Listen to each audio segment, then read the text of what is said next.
कृष्णा, राधे राधे। आप सभी का मेरे चैनल राधा कुंज मेरों में बहुत बहुत स्वागत है। सो फ्रेंड्स, आज की इस वीडियो में हम राधा अष्टमी की व्रत की कथा सुनेंगे। फ्रेंड्स, राधा अष्टमी का व्रत आपको जरूर से ही करना चाहिए। ये एकमात्र व्रत है जिसे करने से आप अपनी सभी मनोकामनाओं को पूर्ण कर सकते हैं। आपकी सभी मनोकामनाएं पूर्ण हो जाएंगी। भगवान श्री कृष्ण जी को पाने का एकमात्र रास्ता है राधा रानी। तो अगर आप राधा रानी को प्रसन्न करेंगे, राधा अष्टमी का व्रत करेंगे, तो कृष्ण जी अपने आप ही स्वयं ही आपसे प्रसन्न हो जाएंगे और आपकी सभी इच्छाएं पूर्ण हो जाएंगी।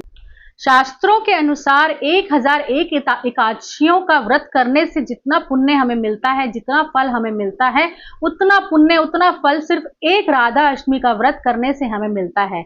इस पृथ्वी लोक में मुक्ति पाने का एकमात्र रास्ता है राधा अष्टमी का व्रत। तो चलिए आइए कथा शुरू करते हैं। व्रत की कथा सुनने के लिए आप अपने हाथ में फूल या अक्षत ले लेंगे, क्योंकि कभी भी खाली हाथ कथा नहीं सुनते हैं। तो चलिए कथा शुरू करते हैं। भद्रपद माह में रविवार के दिन शुक्ल पक्ष की अष्टमी को महाराजा वृषभानु यमुना नदी के किनारे स्नान करने के लिए गए थे। स्नान कर उन्होंने सूर्य देवता को अर्घ दिया। फिर वह यमुना तट पर घूम रहे थे। तभी उन्होंने देखा एक बहुत ही सुंदर सा स्वर्ण कमल का फूल था जो नदी में तैरता हुआ उनकी ओर आ रहा था। उन्होंने कभी भी इतना सुंदर जो है, इतना भव्य स्वर्ण कमल नहीं देखा था। उस कमल के फूल में से एक बहुत ही अद्भुत प्रकाश निकल रहा था। ऐसा प्रकाश देखकर वह कमल के फूल के पास गए और जैसे ही उन्होंने कमल के फूल के अंदर देखा, वो बहुत ही आश्चर्यचकित रह गए। उस फूल में एक बहुत ही सुंदर सी कोमल और दिव्य कन्या सोई हुई थी, जिससे यह प्रकाश निकल रहा था। उस कन्या को देखकर महाराज वृषभानु के मन में वात्सल्य उमड़ने लगा। राजा वृषभानु ने आसपास चारों ओर देखा कि ऐसे कैसे कोई इस नवजात कन्या को यहाँ छोड़कर चला गया है, लेकिन उनको दूर दूर तक कोई नहीं दिखा। अब महाराजा वृषभानु भी उस कन्या को खुद से अलग नहीं करना चाहते थे, क्योंकि वह इस दिव्य कन्या को अपनी पुत्री के रूप में देखने लगे थे। वह सोच विचार में उलझे ही हुए थे कि अब क्या करें कि इतने में ब्रह्मा जी प्रकट हुए। ब्रह्मा जी ने कहा, हे वत्स, तुमने और तुम्हारी पत्नी ने पिछले कई जन्मों से घोर तपस्या की है ताकि भगवान श्री कृष्ण जी की प्रिय कृष्ण जी की संगनी तुम्हारे आंगन में जन्म ले। तो इस जन्म में तुम्हारी यह इच्छा पूर्ण हुई है। ये दिव्य कन्या जो है, ये भगवान श्री कृष्ण जी की ही नित्य संगनी है। इन्हें आप अपने घर लेकर जाओ और पुत्री के रूप में इनका पालन पोषण करो। यह सुनकर महाराज वृषभानु बहुत ही प्रसन्न हुए और तुरंत ही राधा जी को गोद में उठा लिया और घर लेकर आ गए। जैसे ही घर पहुंचकर उन्होंने देवी कीर्ति के हाथों में बालिका को दिया। उस बालिका को देखते ही देवी कीर्ति के आंखों में ममतामयी आंसू बहने लगे। देवी कीर्ति इतनी सुंदर बालिका को अपनी बेटी के रूप में पाकर अत्यंत प्रसन्न हुई। फिर कुछ समय पश्चात बालिका का नामकरण भी किया गया। लक्ष्मी स्वरूपा कमल नैना बालिका का नाम राधा रखा गया। जैसे जैसे समय बीतता गया, राधिका रानी का सौंदर्य चंद्रमा की कलाओं के समान बढ़ने लगा। जो भी उन्हें देखता वो बस देखता ही रह जाता। कुछ समय बाद एक समस्या आई। ये नन्ही कन्या जो है वो रोती नहीं थी, ना ही वह अपने नेत्र खोलती थी और ना ही उनके चेहरे पर कोई भाव थे। राजा वृषभानु और उनकी पत्नी डर गए कि कहीं उनकी पुत्री नेत्रहीन तो नहीं है।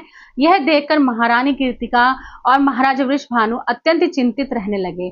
उनकी इस चिंता को देखकर नारद मुनि प्रकट हुए। नारद मुनि ने उन्हें बताया, आप अपनी बेटी के जन्म दिवस पर उत्सव का आयोजन कीजिए और गोकुल से नंद को सपरिवार आमंत्रित कीजिए। हमें पूरा विश्वास है यदि नंद सहपरिवार तुम्हारे यहाँ आएंगे तो तुम्हारी सारी परेशानियों का समाधान हो जाएगा। यह सुनकर महाराजा वृषभानु ने अपनी पुत्री के जन्म दिवस के लिए बहुत ही बड़े उत्सव का आयोजन किया। पूरे बरसाना को दुल्हन की तरह सजाया गया। आसपास के सभी राज परिवारों को निमंत्रण दिया गया। महाराजा वृषभानु ने स्वयं गोकुल जाकर नंद बाबा को सपरिवार उत्सव में आने के लिए निमंत्रण दिया। उनके निमंत्रण पर नंद बाबा अपनी पत्नी यशोदा और अपने पुत्र कृष्ण के साथ बरसाना चले गए। वहां पहुंचकर उत्सव की सारी तैयारियां देखकर नंद यशोदा अति प्रसन्न हुए। इतना बड़ा और इतना भव्य उत्सव था तो सभी व्यस्त थे। नंद बाबा और यशोदा मैया भी सबसे मिलने में व्यस्त हो गए। ऐसे में हमारे नटखट श्री कृष्ण जी अपने छोटे छोटे पैरों से चलते हुए राधा रानी के पास पहुंच गए। राधा रानी एक सुंदर से पालने में झूल रही थी। भगवान श्री कृष्ण जी के पास आते ही उनकी खुशबू से ही राधा रानी को पता चल गया कि उनके प्राणनाथ आए हैं और उन्होंने पहली बार अपने नेत्र खोले। नेत्र खोलते ही उन्होंने सबसे पहले श्री कृष्ण जी के दर्शन किए। और कुछ देर बाद उन्होंने रोना शुरू कर दिया। उनकी किलकारियों से पूरा महल हंसी खुशी से गूंज उठा, क्योंकि महाराजा और महारानी के साथ साथ पूरा बरसाना वासी जो है वो बहुत ही खुश थे, क्योंकि पहली बार राधा रानी ने कोई भाव प्रकट किए थे।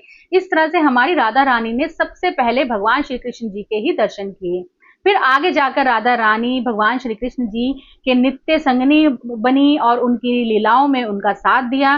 भगवान श्री कृष्ण जी को पाने का एकमात्र रास्ता है राधा रानी।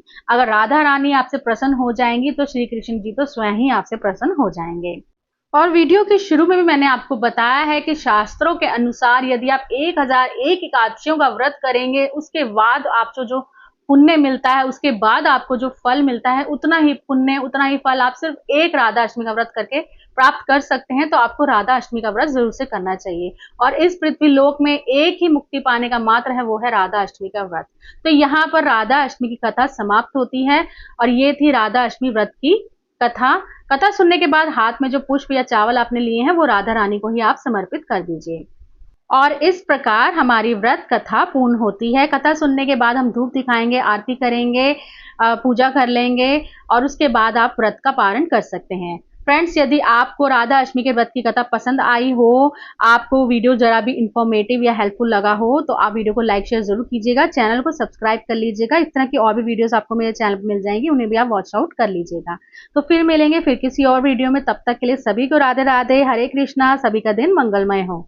राधे राधे।